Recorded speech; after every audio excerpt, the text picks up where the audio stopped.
For quite a while now, I have been actively fascinated with the phenomenon of Russia.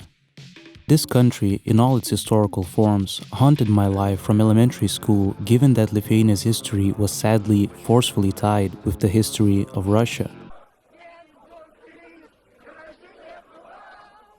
During the past year, however, motivated by the war in Ukraine, I started to actively ponder and delve into the motivations behind this war. Naturally, the deeper I delved in, the deeper my curiosity got. Russia's extremely turbulent and honestly depressing history fascinated me. I wanted to wrap my mind around how out of that sad history arose some of the greatest writers of all time, like Dostoevsky and Tolstoy. This journey eventually led me to trying to grasp the mentality or the psychological state of the Russian nation. Throughout this investigation, one question never escaped me. To frame it in Peterson's manner, just what in the hell is up with them? I will try to venture an answer.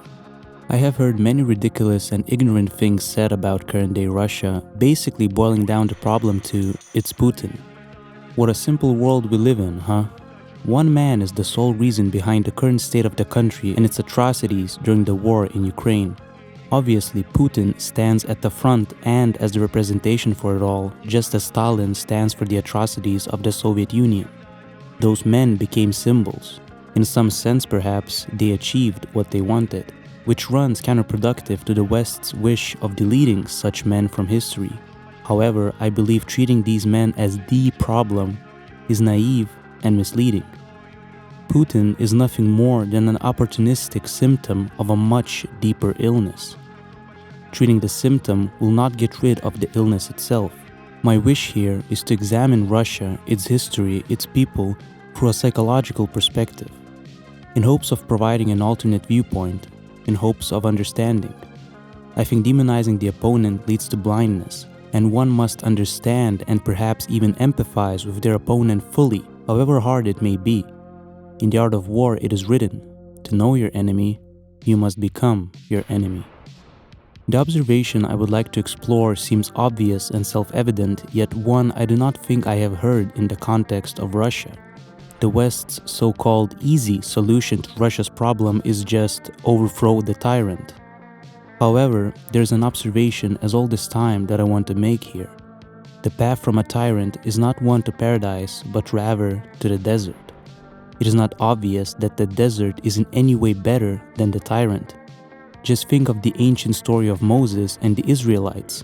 They spent 40 years in a desert after having run away from slavery under the Pharaoh in Egypt. I believe the history of Russia, its context, plays a crucial role here. I think the people of Russia, or more so their collective unconscious, have been so scarred and tortured by its history, beaten and frightened to death that there is no way in hell they're getting back to the desert. They're done trying to reach paradise. When I try to understand Russia today, I try to think of the people, not of the regime, although the two are obviously tied together. However, it was the people who were tortured by the Mongols. It was the people who were exploited by the Tsars. Then the communist overthrow of the Tsar, one finally promising revenge and redemption for those same exploited people, led straight to hell. 70 years later, the people emerged from that hell and went straight into the desert again with the nightmare that was the 90s, plagued with unemployment, anarchy, and crime. Their first attempt at democracy, Boris Yeltsin, was a failure, and honestly, no wonder. You cannot expect to just integrate democracy out of the gate. Just think of the now successful post-Soviet states like the Baltics. We all went through the same nightmare of the 90s, yet we kept with it. In our eyes, the choice was paradise or death. No more tyrants. Implementing democracy takes years. In contrast, for an ordinary citizen, being under a dictator is much easier. In a democratic state, you must think. You are forced to be more conscious and take responsibility for your nation. You must tolerate the political and economic swings, the state's ups and downs. You must leave a margin for error. You must tolerate failure. Capitalism and democracy work not because everything becomes magically successful. Rather, it is that the system allows freedom for people to be creative and exploratory, to stumble about in the darkness freely. Sure, 99 ideas may and do fail horribly, However, if you get one Amazon or Apple, that's it. Upwards we go. One must be able to explore freely to find the truth. That is the principle of the West's success. To get back to Russia in the 90s, a newly democratic republic, one that wishes to be successful, must educate themselves in politics, constantly keep up with it, follow the news, learn to be resilient towards populism, and so on. Right this moment is precisely where the Russians' mistake lies. They took the first step out to the desert and came running back to tyranny. The clearest symptom of this cowardice lies in the mentality of the people. Most Russians, when asked anything about politics in general, will reply with the same comical phrase: "I'm not interested in politics." Я аполитичный человек, мне плевать немножко. Считаю себя максимально политичным человеком. Я пока вот вроде как. Нет, я также не отношусь к политике сейчас никак, то есть я ничего не знаю. What? This mentality is incomprehensible to a sensible Western person. Obviously, this disease exists among us as well. Yet the extent to which the Russian people seem to be willingly unconscious and evading personal responsibility for their nation is astonishing to me. And I'm not even talking about their war affairs. I'm just taking in their own goddamn well-being. Russia's economy is per capita equivalent to that of Spain. Just imagine the absolute wasteland Russia would be then if not for their natural resources. Sometimes it seems that they enjoy shooting themselves in the foot, like a brat with rich parents who will just not get his life together. Here we must stop and take a breath before we get too hot. Here we must consider the context that I mentioned before. When we, in Europe, have stepped out to the desert and seemingly found our way into paradise, although as Dostoevsky prophesied, we seem now to be giving it our all to ruin our paradise. It is human nature, I suppose. It is incredibly hard to empathize with others who are unwilling to take the step as well. How we help the Russian people to understand this and encourage stepping away from tyranny, I have no idea. Perhaps given the light of the situation in Ukraine, it is of no interest of ours to help them at all anyway. And fair enough. Although we must keep in mind that if Russia implodes, that also means a lot of trouble for us. However, the current communication strategy seems to me to be counterproductive. I think all it does is strengthen their current mentality and help them unite. Furthermore, the Russian government uses it to their advantage. They reverse the narrative of the intruder and position the West as ideological, hyper-liberal, nihilistic, expansive devils and perverts that need to be kept out. And in doing so, they feed into the population's unconscious fear of the desert.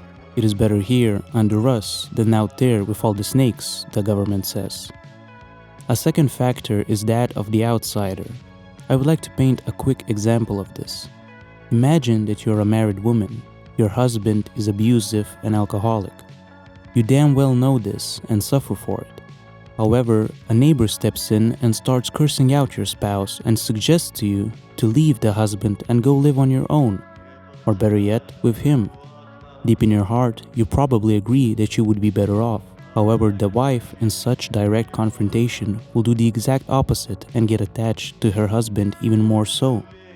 Perhaps even start excusing him and defending him. Who knows what is out there for her? At least there is food and a roof here. Wrongly framed outside pressure does nothing except strengthen the need for inner solidarity. After all, what is easier? To remain in your ways and stay unconscious but protected in a group, or accept whatever inner and outer chaos ensues when you admit that something has gone terribly wrong here. That includes in yourself too. This exact situation is happening in Russia. The current communication does not work if its goal is to convince the Russian people of stopping the war, or even more so of changing the government. My diagnosis is that the Russians are cynical to the core and seem to be overwhelmed by despair to a point where most of them just want to ride it out. Funnily enough, that is precisely the mental state that they see in the West and are trying to keep out, not realizing that this disease has been lingering within for ages. However, even though the diagnosis is the same, the symptoms differ. If a Western person can be characterized by ideological idealism, then a Russian is the furthest conceivable thing from that, its polar opposite. For them, paradise on earth is simply not possible. Therefore, to make the journey from a tyrant to the desert in hopes of finding that which does not exist is, simply put, idiotic. The only rational answer remaining then is to enable the least horrible tyrant possible and watch out for yourself. As long as I'm not getting whipped, life is alright with me. That is the mentality of a Russian. And that is the problem with Russia. На здоровье.